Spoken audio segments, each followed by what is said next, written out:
নমস্কাৰ মোৰ অন্য এটা ভিডিঅ'লৈ আপোনালোকক স্বাগতম জনাইছোঁ মই ৰন্তুমণি আপোনালোকে চাই আছে জানিব মন যায় আজি মোৰ জানিব মন যায় জৰিয়তে আপোনালোকক জনাবৰ কাৰণে চেষ্টা কৰিম বৰ্তমান সময়ত কীটনাশক ঔষধ ব্যৱহাৰ কৰি বিভিন্ন শাক-পাচলি হওক খেতি পথাৰ বিভিন্ন কামত কীটনাশক ঔষধ ব্যৱহাৰ কৰাৰ ফলত মানুহৰ বিভিন্ন ৰোগ ব্যাধিয়ে দেখা দিয়ে বুলি বহুতে কয় আৰু হয় কথাটো আৰু এই কীটনাশকৰ বিকল্প আছে বুলি মই জানি এজন সন্মানীয় ব্যক্তিক লগ পালোঁ আপোনাৰ ভাল নামটো কি ক'লে ডক্টৰ দেৱজিৎ কলিতা ডক্টৰ দেৱজিৎ কলিতাক মই লগ পালোঁ ভাবিলোঁ তেখেতৰ জৰিয়তে কীটনাশকৰ বিকল্প কি আছে আপোনালোকক জনাবৰ কাৰণে চেষ্টা কৰোঁ এইটো কাৰণে আপোনালোকে হয়তো এই ভিডিঅ'টোৰ জৰিয়তে যথেষ্ট উপকৃত হ'ব আপোনালোকে জানিও কীটনাশকৰ পৰা বিভিন্ন ৰোগ ব্যাধি হয় বুলি জানিও ব্যৱহাৰ কৰি থাকিবলগীয়া হয় তাৰ বিকল্পটো নজনাৰ কাৰণে আজি মই মোৰ ভিডিঅ'টোৰ জৰিয়তে আপোনালোকক সেই বিকল্পৰ কি আছে সেই সম্পৰ্কে তেখেতৰ জৰিয়তে জনাবৰ কাৰণে চেষ্টা কৰিম আপোনালোকে ভিডিঅ'টো শ্বেয়াৰ কৰি আপোনাৰ লগতে 10 জনে চাব পৰাকৈ সুবিধা কৰি দিব আৰু লগতে মোৰ জানিব মন যায় ইউটিউব চেনেলটো এটা ছাবস্ক্ৰাইব কৰাৰ লগতে মোৰ জানিব মন যায় ফেচবুক পেজটো এটা ফ'ল' কৰিব নাপাহৰিব আহক আমি তেখেতৰ সৈতে কথা পাতোঁ কীটনাশকৰ বিকল্প কি আৰু তাৰ জৰিয়তে কেনেদৰে কৃষকে উপকৃত হয় সেই সম্পৰ্কে জানিবৰ কাৰণে চেষ্টা কৰিম দাদা আপোনাক জানিব মন যায় প্ৰথমে স্বাগতম জনাইছোঁ নমস্কাৰ নমস্কাৰ আপোনাৰ পৰা মই পোনপটীয়াকৈ প্ৰথমেই জানিব বিচাৰিম কীটনাশকৰ যিটো বিকল্প মই আৰু বেছি বহলাই নকওঁ আপোনাৰ পৰাই গোটেই কথাখিনি মই জনাবৰ কাৰণে চেষ্টা কৰিম বৰ্তমান সময়ত কৃষকসকলৰ উপকাৰ হোৱাকৈ আপুনি সেই ডিপাৰ্টমেণ্টৰ লগত জড়িত বুলি মই জানিলোঁ গতিকে মোৰ জানিব মন যায় জৰিয়তে কৃষকসকলক বা মোৰ ভিডিঅ'টো যিসকলে চাব তেখেতসকলক জনাবৰ কাৰণে চেষ্টা কৰিম কীটনাশকৰ বিকল্প নমস্কাৰ মই ডক্টৰ দেৱজিৎ কলিতা মই বেচিকেলি PhD মাইক্ৰ'বায়'লজি আৰু MBA এগ্ৰি বিজনেছ সমাপ্ত কৰি মই নিজকে এণ্টাৰপ্ৰিনাৰ হিচাপে ডেভেলপ কৰাৰ কাৰণে চেষ্টা কৰিছোঁ আৰু লগতে আমাৰ মহান খেতিয়কসকলৰ বিভিন্ন দিশত কেনেকৈ সহায় হ'ব পাৰি তাৰ কাৰণে অহৰহ মোৰ ৰিচাৰ্চ এণ্ড ডেভেলপমেণ্টৰ জৰিয়তে বিভিন্ন ধৰণে আমাৰ টিমে নতুন নতুন প্ৰডাক্ট বিভিন্ন সময়ত বিভিন্ন ধৰণে ডেভেলপ কৰি গৈ আছে লগতে মই এইখিনিতে জনাওঁ যে আজিকালি খুবেই এটা প্ৰয়োজন হৈ গৈছে যে আমি ৰাসায়নিক কীটনাশক সোনকালে বাদ দিবলগীয়া হৈছে কাৰণ ৰাসায়নিক কীটনাশকে এক ভয়ংকৰ পৰিৱেশৰ সৃষ্টি কৰিছে ৰাসায়নিক কীটনাশকৰ মানে ব্যৱহাৰে আপোনাৰ বিভিন্ন ধৰণৰ ৰোগ আটাইতকৈ মাৰাত্মক হৈছে কেঞ্চাৰ আপোনালোকে গম পায় যে পাঞ্জাবৰ পৰা আপোনাৰ দিল্লীলৈকে এখন কেঞ্চাৰ ট্ৰেইন চলে সেই ট্ৰেইনখনত অনলি কেঞ্চাৰ পেচেণ্ট হয় একচুৱেলি গ্ৰীণ ৰিভলিউশ্যনৰ কাৰণে যথেষ্ট পৰিমাণে উৎপাদন বঢ়াবলৈ কৃষকসকলক ইউৰিয়া ৰাসায়নিক কীটনাশক ৰাসায়নিক সাৰ ব্যৱহাৰ কৰিবলৈ যথেষ্ট উদগনি জগোৱা হৈছিলে আৰু সেই উদগনিৰ এক ভয়াৱহ পৰিণাম হৈছে কেঞ্চাৰ আৰু এই কেঞ্চাৰ লগতে বিভিন্ন ধৰণৰ তাৰ লগত অনুষাংগিক মানে বেমাৰো আছে এলজেমাৰ ডিজিজ তাৰপিছত আপোনাৰ স্কিন ডিজিজ আৰু বিভিন্ন ধৰণৰ কেঞ্চাৰ আজিকালি হোৱা হৈছে মানে একমাত্ৰ এই ৰাসায়নিক সাৰ প্ৰয়োগৰ ফলতে গতিকে ৰাসায়নিক সাৰৰো বিকল্প আছে কিন্তু হয়তো আমি বহুতে নাজানো সেই বিকল্পৰে অনুসন্ধিতছোঁ মন লৈ পেলাই মই প্ৰথম চেষ্টা কৰিছিলোঁ যে কি কৰিব পাৰি তাৰে কেইটামান বিকল্প হৈছে যে জৈৱিক কীটনাশক আৰু জৈৱিক সাৰ এইটো কমপ্লিটলি জৈৱিক ইয়াত কোনো ধৰণৰ মানে ৰাসায়নিকৰ কোনো ধৰণৰ ব্যৱহাৰ নাই এইটো আমি মাইক্ৰ' অৰ্গেনিজম বুলি কয় আমাৰ যেনেকৈ ইউৰিয়াটো আমাৰ খেতিপথাৰত কিয় দিয়া হয় ইউৰিয়া দিলে গছজোপাই নাইট্ৰজেন পায় আৰু সেই নাইট্ৰজেন হৈছে এটা DNA বিল্ডিং ব্লক বুলি কয় DNA ডিঅক্সিবো নিউক্লিক এচিড সেইটো বিল্ডিং ব্লক বুলি কয় নাইট্ৰজেন এটা কম্পাউণ্ড গতিকে আমাক নাইট্ৰজেন লাগে কিন্তু কথাটো হ'ল যে মোৰ এইটো প্ৰডাক্ট আপোনাৰ নাইট্ৰজেনৰ বিকল্প এজ'চিল বুলি কয় এজ'চিল আপোনাৰ নাইট্ৰজেন ইউৰিয়াৰ বিকল্প হিচাপে ইয়াক ব্যৱহাৰ কৰিব পাৰি ইয়াত নাইট্ৰজেন ফিক্সিং বেক্টেৰিয়াৰ বহুতকেইটা বেক্টেৰিয়াৰ আপোনাৰ এটা সংগঠিত ফৰ্মুলা হয় এইটো আপুনি নাইট্ৰজেনৰ সলনি ইয়াক ব্যৱহাৰ কৰিব পাৰে ঠিক তেনেকৈ ইউৰিয়াৰ সলনিত আপুনি ব্যৱহাৰ কৰিব পাৰে খেতিয়কে ইউৰিয়া যিটো ব্যৱহাৰ কৰে হয় ইউৰিয়া ব্যৱহাৰৰ ফলত যিখিনি ক্ষতিসাধন হয় তাৰ পৰা ৰক্ষা পাবৰ কাৰণে আপোনাৰ এইটো এই এজ'চিলটো ব্যৱহাৰ কৰিব এজ'চিল ব্যৱহাৰ কৰিলে মানে ইউৰিয়া ব্যৱহাৰ কৰিব নালাগে ইউৰিয়া ব্যৱহাৰ কৰিব নালাগে তেনেকৈ NPK যেনেকৈ P2 হৈছে ফছফৰাছ আপোনাৰ এটা কেমিকেল হয় আমি যিবিলাক ব্যৱহাৰ কৰি থাকোঁ এতিয়া ফছফৰাছটো কেমিকেল হয় গতিকে কেমিকেলৰ অল্টাৰনেটিভ হিচাপে আপোনাৰ ফছফৰাছ সলিবিলাইজিং বেক্টেৰিয়া আছে ফছফেট সলিবিলাইজিং বেক্টেৰিয়া তো সেই সেনেকুৱা ধৰণৰ বেক্টেৰিয়া ব্যৱহাৰ কৰিলে আপোনাৰ কোনো ধৰণৰ আৰু ৰাসায়নিক কীটনাশক ব্যৱহাৰ কৰাৰ প্ৰয়োজন নাই মোৰ তাত বহুতকেইটা কথা হেৰি আছে এইটো হৈছে আপোনাৰ হিউমিক এচিড অলপ ওচৰলৈকে হয় এইটো হৈছে হিউমিক এচিড আপোনাৰ হিউমিক এচিডে আপোনাৰ মাটিৰ হিউমাছটো বঢ়ায় তাৰ লগতে পিএইচটো মাটিৰ গুণাগুণ পিএইচ যিটো বুলি কয় খেতিৰ কাৰণে খুব উপযোগী পিএইচটো মেইনটেইন কৰে মাটিখিনি উৰ্বৰা শক্তি বঢ়ায় তাত থকা নেচাৰেল মাইক্ৰ অৰ্গেনিজমবিলাকক প্ৰমোট কৰে লগতে ই আইৰণ কিলেটিং হিচাপে ব্যৱহাৰ কৰে আইৰণটো খেতি মানে গছ এডালৰ কাৰণে খুবেই প্ৰয়োজন যেনেকৈ আমাক আইৰণ লাগে তেনেকৈ গছকো আইৰণ লাগে গতিকে আইৰণৰ ই পৰিমাণটো বঢ়াই দিয়ে তেনেকুৱা ইয়াৰ বহুত গুণাগুণ আছে ঠিক তেনেকৈ এটা জৈৱিক কীটনাশক আছে সেইটো হৈছে ত্ৰিমাভিৰ এইটোৱে আপোনাৰ বিভিন্ন ধৰণৰ আলুত হোৱা ৰোগ তাৰপিছত আপোনাৰ মাহজাতীয় শস্যত হোৱা ৰোগ ধানত হোৱা ৰোগ তাৰপিছত আপোনাৰ কবি বিলাহী এইবিলাকত হোৱা বহুতবিলাক ৰোগ প্ৰায় নাই বুলি ক'লে 15-20টা ৰোগ ই নিৰাময় কৰে নিৰ্মূল কৰে গতিকে ৰাসায়নিক কীটনাশকৰ সলনি আপুনি জৈৱিক কীটনাশক হিচাপে এইটো ব্যৱহাৰ কৰিব পাৰে ইয়াৰ কোনো ছাইড ইফেক্ট নাই মানে একেবাৰে ছাইড ইফেক্ট নাই ইয়াৰ কোনো ধৰণৰ ছাইড ইফেক্ট নাই গতিকে এইটো এটা খুব হেৰি তাৰপিছত আপোনাৰ এটা আছে আমাৰ এনৰিচ ভাৰ্মি কম্পোষ্ট এইটো নৰ্মেল ভাৰ্মি কম্পোষ্ট নহয় এইটো এনৰিচ ভাৰ্মি কম্পোষ্ট এইটোক আমি প্ৰডাকশ্যনৰ সময়তে আমি এইটো ভাৰ্মি কম্পোষ্ট কিন্তু ইয়াক প্ৰডাকশ্যনৰ সময়তে ইয়াৰ এনৰিচ কৰা হৈছে ইয়াৰ NPK গুণৱত্তাটো বঢ়োৱা হৈছে গতিকে এইটো আপোনাৰ নৰ্মেল ভাৰ্মি কম্পোষ্ট নহয় নৰ্মেল ভাৰ্মি কম্পোষ্টটো সকলোৱে বনায় মই মাইক্ৰ'বায়'লজিষ্ট হিচাপে মই কি আৰু তাত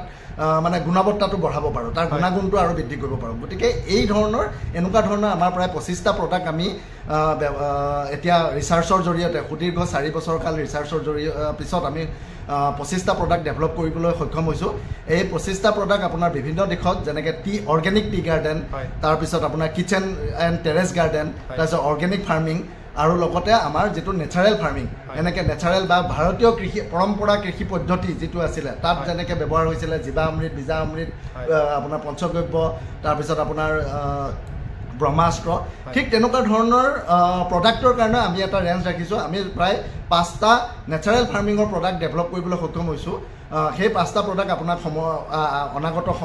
সময়ত আমি দেখুৱাবলৈ সক্ষম হ'ম বা বজাৰতো আপোনালোকে পাব লাহে লাহে আমি উপলব্ধ কৰিবলৈ চাই আছোঁ লগতে আমাৰ খেতিয়ক বুলি এটা ব্ৰেণ্ড নেমত আমি এখন মাৰ্কেটিঙৰো ব্যৱস্থা কৰিছোঁ অতি শীঘ্ৰেই আপোনালোকে পাব তাৰ পৰাও আপোনালোকে অনলাইনৰ যোগেদি আপোনালোকে কিনিব পাৰিব আমাৰ চববিলাক প্ৰডাক্ট অনলাইনৰ যোগেদিও কিনিব পাৰিব বা অফলাইনত মোৰ ফোন নাম্বাৰটো হৈছে 9485182010 তাৰ মোক ফোন কৰিলেও আপোনালোকক মই প্ৰডাক্টখিনি দিয়াৰ ব্যৱস্থা কৰি দিম আচ্ছা এই আপুনি যিকেইটা প্ৰডাক্ট দেখালে হয় এই প্ৰডাক্টসমূহ পোনপটীয়া যিকোনো দোকানতে পাব নে কি লাহে লাহে আমি সকলো দোকানতে উপলব্ধ কৰোৱাৰ চেষ্টা কৰি আছোঁ লগতে আপোনালোকে এতিয়া সদ্যহতে অনলাইনতে পাব আমি কিছুমান মানে পকেট সৃষ্টি কৰি আছোঁ যিবিলাকত আমি মানে এই প্ৰডাক্টবিলাক দিয়াৰ কাৰণে হেৰি কৰিম আৰু আমাৰ খেতিয়কখিনিৰ কাৰণে এটা যিহেতু মই মৰিগাঁৱৰে বাসিন্দা গতিকে মই মৰিগাঁৱৰ খেতিয়কখিনিৰ কাৰণে সদায় চেষ্টা কৰোঁ আৰু মৰিগাঁৱৰ খেতিয়কখিনিক যাতে সোনকালে এই বস্তুটো উপলব্ধ কৰাব পাৰোঁ তাৰ কাৰণে মই মৰিগাঁৱত এখন বিশেষকৈ বিপণীৰ কথা চিন্তা কৰি আছোঁ তাৰ পৰা আপোনালোকক দিয়াৰ সুবিধা প্ৰদান কৰিম আৰু এতিয়ালৈকে ধৰক মৰিগাঁৱত আমি দি আছোঁ কিন্তু ফোন ইন কলত দি আছোঁ ধৰক মোৰ ফোন নাম্বাৰটোত ফোন কৰিলে আপোনালোকে পাই যাব তেনেকৈ ব্যৱস্থা কৰি আছোঁ কিন্তু অতি শীঘ্ৰে আমি অনলাইন আৰু মৰিগাঁৱত বিপণীৰ কাৰণে আমি হেৰি কৰিম ইভেন কেভিকে মৰিগাঁৱত যোগাযোগ কৰিলেও ৰিজুস্মিতা বাইদেউ বা অন্য কাৰোবাক যোগাযোগ কৰিলেও পাই যাব আৰু পোহৰ এগ্ৰ প্ৰডিউচাৰ কোম্পানী লিমিটেড মৰিগাঁৱৰ এটা অগ্ৰণী FPC তাতো যোগাযোগ কৰিলে পাই যাব তেওঁলোকৰ তাতো আমাৰ প্ৰডাক্টবোৰ অতি শীঘ্ৰে থাকিব আৰু এটা কথা মই জানিব বিচাৰিম ইয়াৰে যিসমূহ প্ৰাইচ হয় আৰু যিবিলাক ৰাসায়নিক হয় এই প্ৰাইজৰ মাজত কেনেকুৱা এটা আপোনালোকে শুনি ভাল পাব যে প্ৰাইজৰ ক্ষেত্ৰত আপোনালোকে অকণো ডিফাৰেঞ্চিয়েট নাপায় ইভেন আমাৰ প্ৰাইচবিলাক ৰাসায়নিক সাৰতকৈ কমহে আমাৰ 500 ml আপোনাৰ 1 একৰ মাটিৰ কাৰণে লাগে ঠিক তেনেকৈ আপুনি যদি চাবলৈ যায় আমাৰ 500 mlৰ দাম হৈছে 250 rupees 250 টকা কিন্তু আপোনালোকে যদি সেই হিচাপত ৰাসায়নিক সাৰ কিনিবলৈ যায় প্ৰায় 900 মান টকাৰ ৰাসায়নিক সাৰ লাগে গতিকে সেই হিচাপে আপোনালোকৰ যথেষ্টখিনি মানে পইচাও ৰাহি হ'ব উৎপাদনটো বঢ়িব আৰু লগতে এটা কথা কি আপোনালোকে যেতিয়া অৰ্গেনিক প্ৰডিউচ কৰিব তাক মাৰ্কেটত 2 পইচা বেছিকৈ দি কিনা মানুহৰ অভাৱ নাই আজিকালি মানুহবিলাক যিহেতু খুব মানে হেল্থ কনচিয়াছ বুলি কয় দেহৰ প্ৰতি খুব কনচিয়াছ হৈছে গতিকে অৰ্গেনিক বস্তু কিনি তেওঁলোকে খোৱাত বেছি গুৰুত্ব দিব আৰু তাৰ জৰিয়তে আপোনালোকে এটা বেলেগ ধৰণেও এটা ইনকাম কৰিবলৈ সক্ষম হ'ব মই এইখিনিতে এটা কথা মই আপোনাক আঁত ধৰি দিওঁ হয় যিটো ক'লে আপোনাৰ 900 টকাত মানে কীটনাশক হয় হয় যিটো 900 টকাত কিনি ৰোগৰো মানে হয় মানে যিটো দাম বেছি সেইটো ব্যৱহাৰ কৰিলে বিভিন্ন ৰোগতো আক্ৰান্ত হ'ব আৰু দামো বেছি হয় কিন্তু এই বস্তুটো আপোনাৰ যিটো প্ৰডাক্ট এতিয়া গৱেষণা কৰি উলিয়াইছে সেইটো ৰেটটোও কম আৰু যাৰ কোনো মানে সাইড ইফেক্ট নাই বিভিন্ন ৰোগ ব্যাধিৰ পৰাও মানে আঁতৰত থাকিব পাৰিব গতিকে মোৰ জানিব মন যায় জয়তে আপোনালোকক তেখেতৰ জয়তে এই কথাখিনি জনাব বিচাৰিছো এইটো কাৰণে বৰ্তমান সময়ত বিভিন্ন ৰোগ ব্যাধি কেন্সাৰ আপুনি কৈছে যে প্ৰতি গাঁৱতে আগতে কেন্সাৰ বুলি ক'লে আমি বহু দূৰতহে শুনা পাওঁ আজিকালি প্ৰতি গাঁৱতে কেন্সাৰ আৰু কি আপুনি এটা শব্দ কৈ আছে ভাৰ্মিং এই শব্দখিনি অকমান সহজ ভাষাৰে যদি ক'ব বিচৰা হয় কোনটো বা কৃষকসকলে আপুনি এটা ভাৰ্মি কম্পোষ্ট মানে আমাৰ কেঁচু সাৰ হয় এইখিনি অকমান কেঁচু সাৰটো আপোনাৰ কি হয় আপুনি ধৰক আপোনাৰ গোবৰ মেটেকা তাৰপিছত কলগছ বিভিন্ন এটা পৰিমাণত দি পেলাই আপোনালোকে কেঁচু মানে যেতিয়া সেইখিনি বস্তু ডিকম্প'জ হৈ যায় কেঁচুৱে খাব পৰাকৈ উপযুক্ত হৈ যায় তাৰপিছত আপোনাৰ কেঁচু এৰি দি পেলাই এইটো ভাৰ্মি কম্পোষ্ট বনোৱা হয় গতিকে আমাৰ বস্তুটো হৈছে আমাৰ ভাৰ্মি কম্পোষ্টে কিন্তু আমাৰ প্ৰডাক্টটো হৈছে কি এনৰিচ ভাৰ্মি কম্পোষ্ট মানে ইয়াক যেতিয়া প্ৰডাকশ্যন কৰি থকা হয় আমি নৰ্মেল মানুহৰ নিচিনা যিহেতু বিং এ ৰিচাৰ্চাৰ গৱেষক বিজ্ঞানী হিচাপে মোৰ সদায় এটা চেষ্টা থাকে যাতে কম পইচাত আমি ভাল বস্তু দিব গতিকে এইকাৰণে আপোনাৰ মানে ভাৰ্মি কম্পোষ্টটো আমি এনৰিচ কৰি আনিছোঁ যাতে তাত নাইট্ৰজেন ফছফৰাছ আৰু পটাছিয়াম যিটো আপোনাৰ মানে কেমিকেলৰ সলনি বায়'লজিকেল যিটো NPK থাকে সেইটো যাতে তাত এনৰিচ হৈ যায় মানে আৰু বেছি পৰিমাণে বাঢ়ি থাকে য'ত নেকি আপুনি যদি 100 গ্ৰাম ভাৰ্মি কম্পোষ্ট আপুনি দিবলগীয়া হয় তাত কিন্তু আমাৰ 30 পৰা 40 গ্ৰাম ভাৰ্মি কম্পোষ্ট এনৰিচ ভাৰ্মি কম্পোষ্ট দিলে আপোনাৰ হৈ যায় গতিকে সেই পিনৰ পৰা আপোনাৰ ৰাহি হৈ গ'ল আৰু সেকেন্ডাৰী কথাটো হ'ল আমি পইচাটো কমকৈ ৰাখিছোঁ নৰ্মেল ভাৰ্মি কম্পোষ্ট আপোনাৰ প্ৰায় 29 টকা 30 টকা মানত আপোনাৰ বজাৰত পোৱাই যায় কিন্তু আমি মানে 45 বা 49 ৰুপিজ ৰাখিছোঁ যাতে আমাৰ ভাৰ্মি কম্পোষ্টখিনি আৰু বেছি কৃষকে আঁকোৱালি ল'ব পাৰে আৰু সেইখিনি যিহেতু এনৰিচ তাৰ 30 গ্ৰাম নৰ্মেল যিটো আছে ভাৰ্মি কম্পোষ্ট সেইটো যদি আপোনাৰ 100 গ্ৰাম দিব লাগে আমাৰতো 30 গ্ৰাম দিলে হৈ যায় তো সেই হিচাপে যথেষ্টখিনি মানে উপকৃত হোৱাৰো আৰ্থিকভাৱে উপকৃত হোৱাৰো এটা সবল মানে হেৰি খেতিয়কে পায় আৰু সুবিধা এটা পায় হয় আচ্ছা এইখিনিতে মই আৰু এটা কথা আপোনাৰ পৰা জানিব বিচাৰিম আপোনালোকে মই জনাত কি NPK সেন্সৰ বুলি এটা কাম কৰি আছে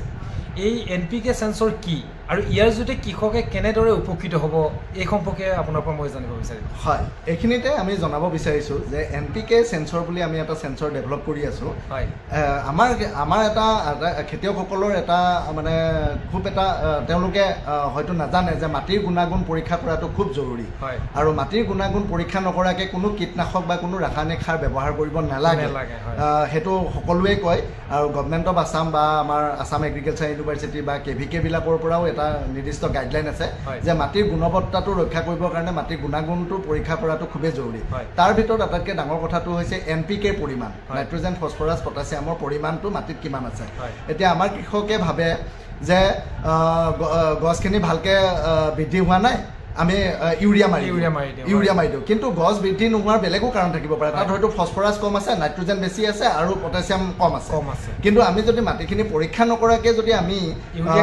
ইউৰিয়াকে মাৰি থাকোঁ তেতিয়াহ'লে মাটিখিনি আৰু বেছি ডিগ্ৰেড হ'ব আৰু গছবিলাক বঢ়াৰ পৰিৱৰ্তে ৰোগৰ বিভিন্ন ৰোগ যেনেকৈ নাইট্ৰজেনৰ বৃদ্ধিৰ কাৰণে ফাৰ্টিলাইজাৰ বাৰ্ণিং বুলি কয় ফাৰ্টিলাইজাৰ বাৰ্ণিং হৈ গছৰ পাতবিলাক আপোনাৰ ৰঙা পৰি যায় হালধীয়া পৰি যায় এনেকুৱা ধৰণৰ হয় গতিকে আমাৰ খেতিয়কসকলে নাজানে সেইকাৰণে নাজানে কাৰণে আমি কি কৰিছোঁ যে মাটিৰ গুণবত্তাটো পৰীক্ষা তাতেই মানে সেন্সৰটো দি পেলাই আপোনাৰ মাটিখিনিতে সেন্সৰটো পুতি দি পেলাই তাৰ পৰাই আপোনাৰ নাইট্ৰজেন ফছফৰাছ পটাছিয়াম কিমান আছে আমি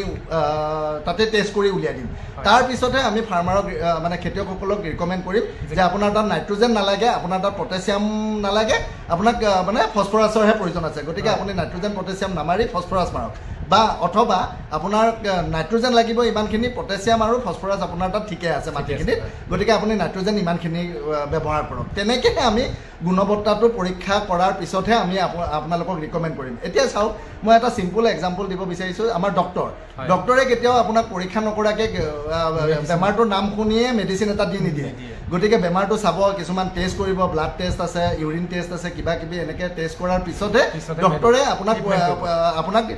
মেডিচিন এটা প্ৰেছক্ৰাইব কৰে ঠিক তেনেকুৱাকৈ আমি মেডিচিন এটা আপোনাক শুনিয়ে দিব নোৱাৰোঁ তাৰ কাৰণে মেডিচিনটো বা আপোনাৰ কীটনাশকটো দিয়াৰ আগতে আপোনাৰ মাটিৰ বা গছজোপাৰ গুণগত পৰীক্ষা হোৱাৰ পিছতহে আমি আপোনাক কোনটোৰ প্ৰয়োজন আছে সেই হিচাপে ৰিকমেণ্ড কৰিম। গতিকে এই সম্পূৰ্ণ ইক'চিষ্টেমটো আমি ডেভেলপ কৰাৰ কাৰণে লাগি আছোঁ আৰু অতি শীঘ্ৰেই হয়তো আৰু 2 মাহমানৰ ভিতৰতে আপোনালোকে এনেকুৱা ধৰণৰ চেঞ্চৰৰ জৰিয়তে ছাৰ্ভিচ প্ৰদান কৰি ৰিকমেণ্ডেশ্যন পোৱাৰ এটা খুব মানে সুন্দৰ পদ্ধতি এটা লাভালাভ উঠাবলৈ সক্ষম হ'ব। আৰু তাৰ পৰা যিখিনি অৰ্গেনিক আপোনাৰ ইনপুট ওলাব মানে অৰ্গেনিক যিখিনি প্ৰডাক্ট ওলাব ভেজিটেবলছে হওক বা অন্য কিবা যি খেতি কৰে